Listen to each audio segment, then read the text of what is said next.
I'll get it.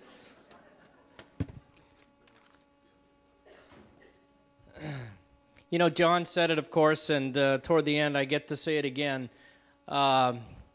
We just appreciate you being here. This is a celebration. We could go on and on and on. And I have my stories of the year the helicopter flew around the camp because of the gas mask, and we could all tell our stories. But most of this evening has been looking backwards. Most of this evening has been celebrating 40 years of ministry. We will not know this side of eternity how many lives have been impacted. We will not know. I'm compelled to say this to you. I get to be a voice at the university that works specifically with this program. I want you to hear me say this. And it happened, I've thought about it for some time, but when that earthquake went off, we made it through week one, and I was literally at Easter Sunday service thanking God that we had made it through week one, which we were seriously considering maybe not doing this year. And when that earthquake hit, as you can imagine, my phone went off like a Christmas tree, and we began to wonder what was going on. As I drove down the next morning to go down to make an assessment, it became crystal clear to me. I'm absolutely convinced, I want you to hear this from me, I get to be one voice to tell you, with the grace of God, by the grace of God, as long as we have breath between Carolyn, myself, and the countless others that are dedicated to this, we are not even close to done with work in Mexico. The world is saying to us, where is the balance? The world is saying to us, run to the easy places. And I'm here to tell you, friends, that this university, for 107 years, 108 years, wherever we are now, has done the opposite.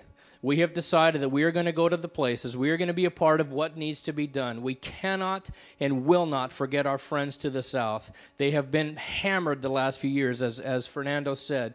The financial crisis that has taken place because of the fear factor and so on.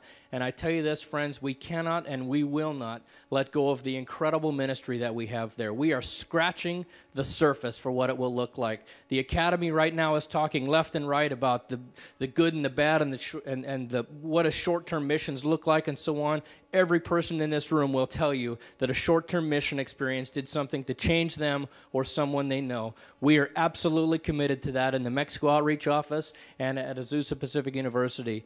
So I cannot wait. Fernando did a great job. I didn't see he left the end, the blank up there. And I tell you, it's a perfect picture to say, who knows what the future looks like.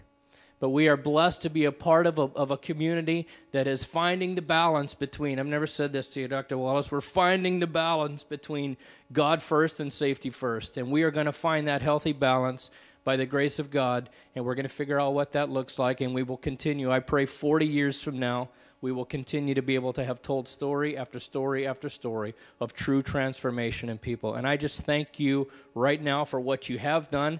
And I'll say it now. I'm going to ask you to begin to pray now. What does Mexico look like? We've got a ranch down there. We are scratching the surface for what it might look like to have education going on down there and so on and so on. So I thank you in advance for your continued service because we have a lot more to do, and we're excited about it. Part of my job now is to, and I've penned words, Carolyn, and I'm not even going to look at them because the truth is I wouldn't even know to begin where to start. But we've talked about the past. We've talked about the future. Others have said it tonight.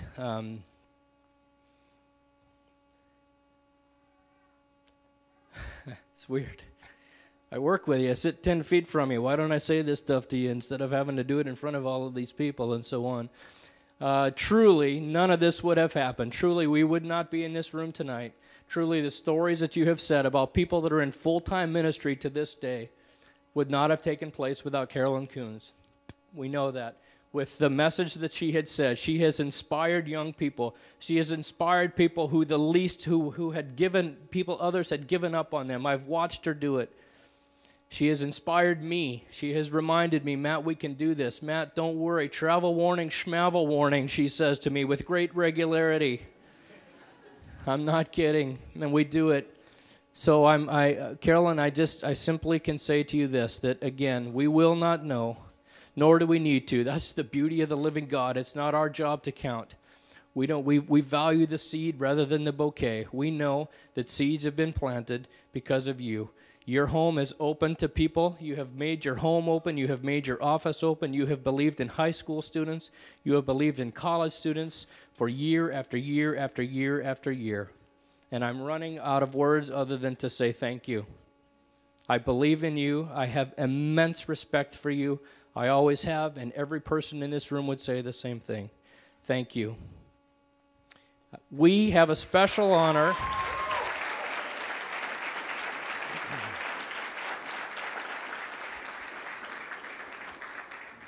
I'm going to give you something, Carolyn, and then it's your turn. I'll come get you in a second. But we're going to give you something.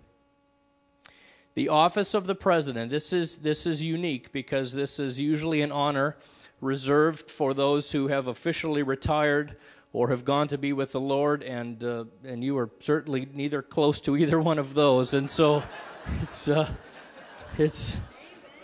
little bit unique. But the office of the president, Carolyn, has inducted you into the court of honor at Azusa Pacific University.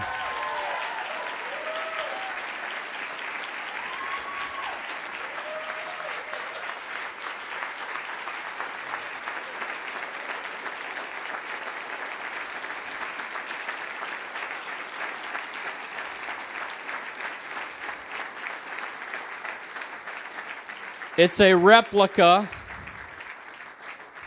It's a replica for now, because when the day comes, when it's appropriate, you got it?